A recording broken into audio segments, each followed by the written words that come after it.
बिस्मिल्लाहिर्रहमानिर्रहीम। अस्सलाम वालेकुम। आप देख रहे हैं शमाल एचटी न्यूज़ और मैं हूं ईशा रानी। आपको एक अहम खबर से आगाह करते चलें।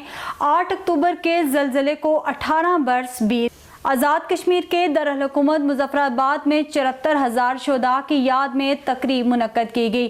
8:52 पर 1 मिनट की खामोशी इख्तियार की गई। मुख्तलिफ शहरों में शहीद होने वालों के लिए दुआया तकरीब मुनक्कद की गई। रात गए अफगानिस्तान के शहर हरात में ज़लज़ले के शदीद झटके। 6.3 शिद्दत के ज़लज़ले, हर तरफ तबाही। आखिरी खबरें आने तक 500 से ज़ायद अफराद जाँ बहक हो गए और कई सौ जख्मी हो गए। कई अफराद मलबे तले दब गए।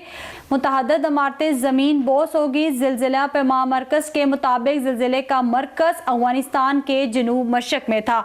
आपको एक बार फिर बताते चलें, 8 अक्टूबर के तबाहकुन ज़िलज़ले को 18 बरस बीत गए। आज़ाद कश्मीर के दारुल-हुकूमत मुज़फ़्फ़राबाद में 74,000 शुहदा की याद में तकरीब मुनक्कद की गई।